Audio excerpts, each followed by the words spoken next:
everyone! So today I'm going to be filming a tutorial on an everyday smoky eye look, and for some this still may be like, you know, a lot, but I've been doing this recently and I really like it, so I decided to make a video on it. So if you want to learn how to get it, keep on watching. So, as most people normally would, they would put on primer on their eye, but I don't have primer right now, so just pretend I have that on. Next I'm going to take my L'Oreal Infallible, and it's just the face powder, but I use it as bronzer, but then I also use it as eyeshadow.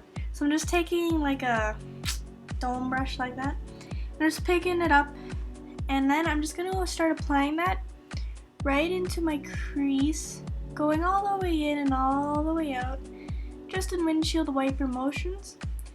And then once I get like enough color in there, I take more, and then I also start drawing it up towards the outer part, the end of my eyebrow, just so it has that shape where it goes like boop, you know, like it's not really a sharp edge, it'll still look smoky, but I like having, you don't necessarily have to do that, but it just goes together with the way I do my eyeliner and everything, and I just like the way it makes my eyes look. So if you don't like that, you can stick with like a more curved shape, but this is what I'm gonna do, so yeah. I also forgot to mention that this is just the darkest shade in the Infallible powders. I ripped off the sticker, so I'm not too sure what shade it is, but it's just the darkest shade that it comes in. Next I take this Bobbi brown eyeshadow in Cocoa, and just a little tiny brush like him, and I'm just gonna pick up some color, and then just start drawing up with that little edge we made. Drawing up with it and slowly bringing it into the crease. And I'm not bringing it all the way in, I'm bringing it maybe like just under half or halfway in. I just start making kind of like a harder edge there, just to, you know, deepen the colors and, you know, bring more depth into the eyes. And then I also start taking it onto my lid, and I kind of make like a diagonal line with it up to where, you know, you first started putting it down. And you don't want to bring this all the way in either, you just want to bring it in halfway and then diagonal it up. So I'm just going to keep doing that until I get the desired darkness and shape I want, like this. So then I take whatever's left over on my brush, and if it's not enough, I'll pick up more. And I just start to run it underneath my lower lash line. And I don't bring it all the way in once again, I bring it in probably halfway or maybe just a bit past halfway. Just so you know, you don't completely close your eyes. This way it stays a little bit more open. And I just make sure you blend it in with that angle and just blend it there. Next I just take a big fluffy blending brush like this, and I just kind of lightly blend over it, like mainly around the edges, just to make sure that, you know, there's no harsh lines or anything like that going on. So I just go ahead and do that. I'm going into my chocolate bar palette. Excuse the mirror, my boyfriend stepped on it and kind of broke it, so that's wonderful. But I'm just gonna go into this color right here, which is called Liquorice, and it's just a really dark matte black color. I'm gonna need a mirror for this one, but I'm just taking an angled, I guess eyeliner or eyebrow brush, if you want to call it that. And I'm just gonna pick up some of that color, tap off the excess, and I'm just gonna start drawing a line into my crease, and it's gonna go about the same way, but you want this to be like just a line for now. Don't worry, we'll go and blend that out after. But you're just gonna start drawing along your crease, and don't make it too big, and just, you know, stay within that general vicinity. And I don't know how to explain things, but yeah, you get that point, I hope.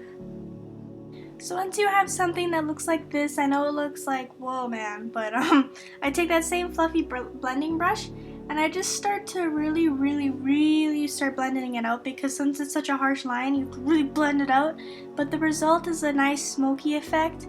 So don't worry about it, once you start blending it out and those harsh lines start going away, it'll look okay. So then you should end up with something that looks more like this. So as you can tell, it looks a lot more smoky and not as harsh anymore. So now I'm just going to go back into that chocolate palette. I'm going to take the color Butter Pecan, and it's a really like, I don't know, light shimmery champagne color. I'm just going to take a flat shader brush, and I'm just going to, isn't that lovely too? I think he stepped on this too. I don't know, he must love stepping all over my makeup. But that's okay. So I just take more of that. I mean, I take some. And I just start applying this where we have no eyeshadow, which is just mostly on the lid. And where the dark color and the light color meet, you just kind of, once you're done just putting that color down, all I do is I just take my ring finger and I just start to blend where they meet, just so once again there's not a harsh line and it all blends together and looks all smoky. And I also take that color and I take it into my inner corner and down onto my lower lash line, almost where that dark color is, and just kind of, you know, blend that in there. Just so you know, you bring more light to the eyes, make them look big and beautiful. So do that to the other side. And this is the finished eyeshadow look. And it's just, you know, very smoky. I mean, you could go without putting the black in the crease. I just like doing that because I do like a little bit of drama in my everyday looks. You know, most people like to go for natural looks, but you know, I'm all about that dramatic life. So I always like to, you know, add something in there, darker, lighter, you know, something. But yeah, next I'm just going to curl my lashes, apply my eyeliner, and I'll be right back. Alright, then you should end up with something looking like this. So for eyeliner, I still use my Annabelle Kohl eyeliner in just black. But, you know, if you guys have been following me this, I don't know if a lot of my videos, I think I use this in almost every video I do. Like, this stuff is like my holy grail of eyeliner. It's like $4 at Walmart, but it's like the best eyeliner I've ever tried in my entire life. And like for $4, how could you go wrong, right? So I use that for top and bottom. I don't use liquid eyeliner because I like the way that pencil looks. It just looks more soft and less harsh and everything, and I can do my eyeliner way better with it, and it's easier to clean up mistakes. And then also I use the Rocket mascara from Maybelline in, I believe, black. I can't read that, but black, the darkest one. And also on top of my eyeliner, I put more of that Liquorice eyeshadow, just that dark black eyeshadow, just on top, just to set it and make sure, you know, it doesn't move around. So next, this part is like completely optional because I know a lot of people don't like wearing them every single day, but I've gotten into wearing fake eyelashes every single day. And this is just the Ardell Wispies, and I have 2 pairs on here just because I find just one is too thin for me because I like really thick full eyelashes. So I just place these on my eyelids like, you know, a normal person would. And I just use the Ardell Lash Grip adhesive glue as well, and I will be right back when I'm done putting those on. So this is the finished product. Like I said, you don't have to wear false eyelashes, you don't have to wing your eyeliner, and you don't have to put the black in the crease. You can do it however you want. This is just how I like to do it, just because I like that extra drama going on. But yeah, so if you have any requests, leave them down below, and I'll see you in the next video. See ya!